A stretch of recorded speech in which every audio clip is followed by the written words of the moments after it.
Spicy content creators have a nasty habit of trying to justify their terrible life decisions in some of the dumbest ways imaginable. And today we are going to be looking at a woman who claims to be making spicy content in the hopes of getting random people interested in paleontology of all things. Now, we've got a video for you here today from Paul Joseph Watson titled "Women Are Destroying Themselves." So let's jump into it. Women are discovering creative new ways to destroy themselves. I'm a paleontologist with a PhD. Come talk to Dino Mommy. 32 million views. This is how Dino Mommy talks to you about paleontology. Let's get hot and heavy. I'm talking about dinosaur poop, of course. Yes, love, I'm sure legions of young men are lining up to chat to you because they're genuinely interested in dinosaurs. I was just thinking, why wait for the weekend? It's 5 o'clock somewhere. But Paul, surely this is just another massive OnlyFans grift. No, she's only using it to fund her scientific research while inspiring millions every day to love science. Because her content is so sciencey.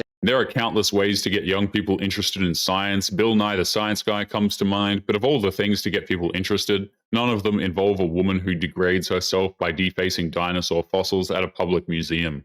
Some were long and flexible, and some were short and girthy. I'm talking about necks, of course. Has PhD still uses her sexuality as a main asset to attract attention. Yeah, I don't remember Marie Curie feeling the need to get photos taken of herself with her arse hanging out to get her research on radioactivity taken seriously. Oh my god!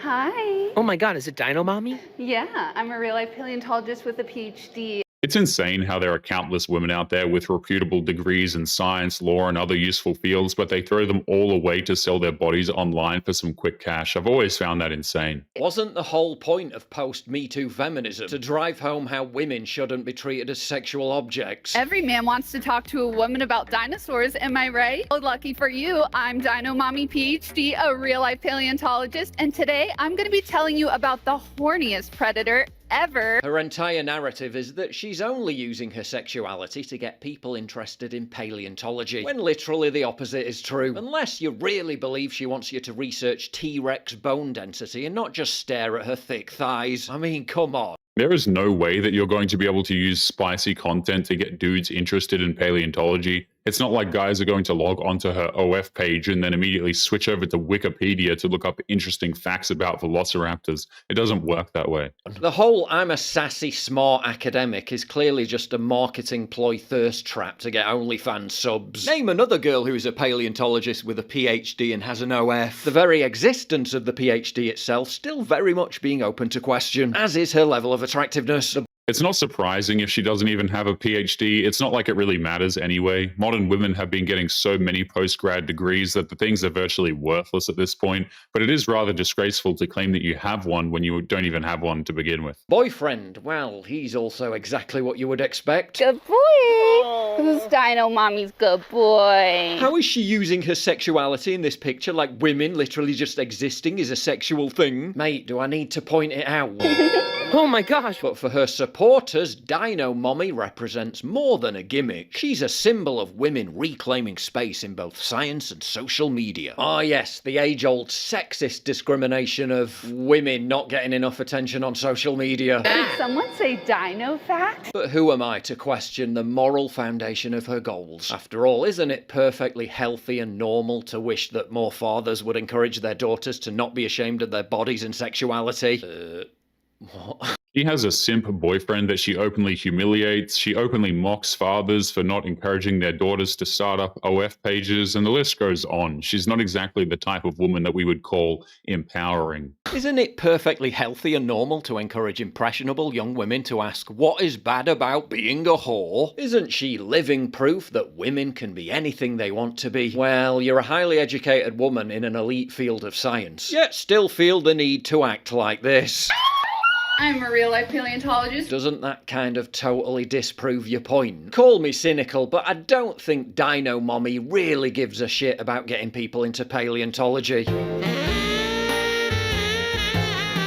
It's rather disturbing how she's trying to hide her degrading content behind the absurd idea that she's doing it to get people interested in dinosaurs. The time to do that is when kids are in school, not when they're adults who are old enough to join the army.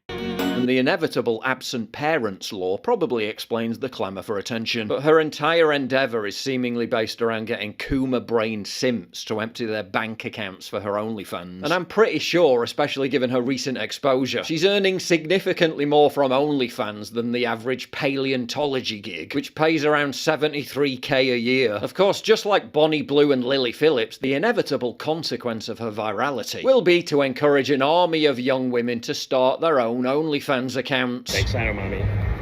It's messed up how these creators encourage impressionable young women to throw away their futures by starting up an OF. That's incredibly irresponsible and just goes to show how much she wants to just watch the world burn, really. Ironically discouraging them from pursuing higher education and STEM jobs in favour of the soul-destroying grind of online prostitution, for which most young women will earn peanuts, given that even the top 1% of OnlyFans creators barely scrape the average wage, while the rest make next to nothing, yet have to live with the sad reality of their nudes being on the internet forever. Thanks, Dino Mommy. And their ability to find a decent husband drastically diminished, because any normal man sees an OnlyFans history as one of the biggest red flags imaginable. Which way, PhD man? Hi. There's a funny story about the fully clothed woman. She's legitimately earned her doctorate, but her doctoral thesis was about how smells are racist. That's not an over-exaggeration, by the way. That's literally what it's about. She became a meme about how pointless the post-grad system has become. So neither one is a good route to go for a higher education, honestly. Dino Mommy reads the backlash as evidence that society hasn't progressed, that people still can't handle a woman who is both intellectual and sexual. But the irony is that the critics' reaction may stem from the opposite. They intuit too well that the world has fully progressed into a marketplace where sex is the universal solvent of attention. Their unease isn't with erotic empowerment per se, but with the realization that all expertise now circulates through the same libidal economy as beer ads and influencer merch. The paleontologist and the audience mirror each other in this late capitalist tableau. She sells intellect through desire. They resent the recognition that desire has become the only credible medium for intellect to be seen. What she reads as patriarchal resistance may actually be nihilistic acceptance. The sense that there is no longer any space, even for knowledge, outside the eroticized market. Making this kind of content in the name of intellectual knowledge is just dumb. There's nothing intellectual about the content she creates. She just lists off random facts about dinosaurs while posting suggestive content.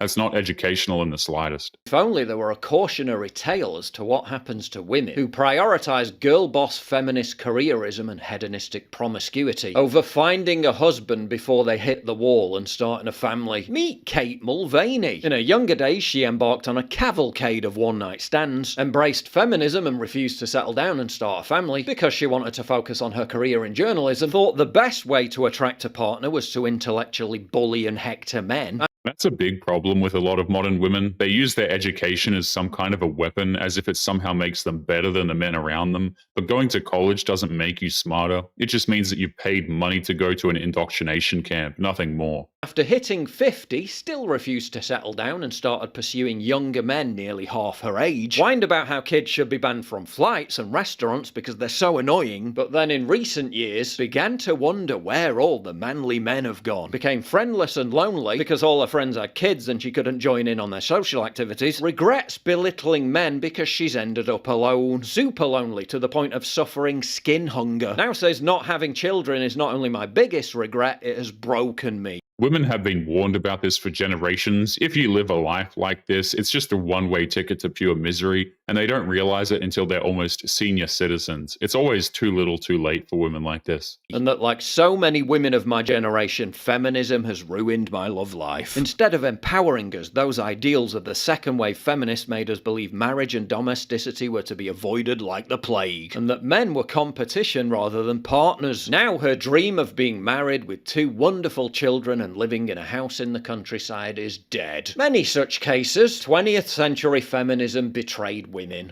The weird thing about womanism is how it makes women some of the most bitter and hateful creatures on the planet. They spend all of their time just enraged that men exist, and then they get confused as to why men don't want to do anything with them. And even then, they insist on doubling down and blaming us for their issues. It's crazy. Promised them fulfillment, empowerment, and happiness, only to leave them broken, vacuous, and alone. 21st century feminism is making exactly the same promises, only with the added incentive that they don't even need to pursue a conventional career, because far more lucrative awards are on offer if they just defile themselves on the internet. Hi. I wonder how these women are going to end up. The sad part is how it's so obvious that what these women have to trade in order to have this strong and independent life, quote unquote, is just far too high. It's not just the fact that they won't have normal lives, they have also betrayed their families, sold their dignity, and destroyed their value to other people, all for a quick payday that will most likely never come, by the way. But anyway, guys, we're going to be leaving today's episode there. As always, don't forget to subscribe to the channel if you are new here.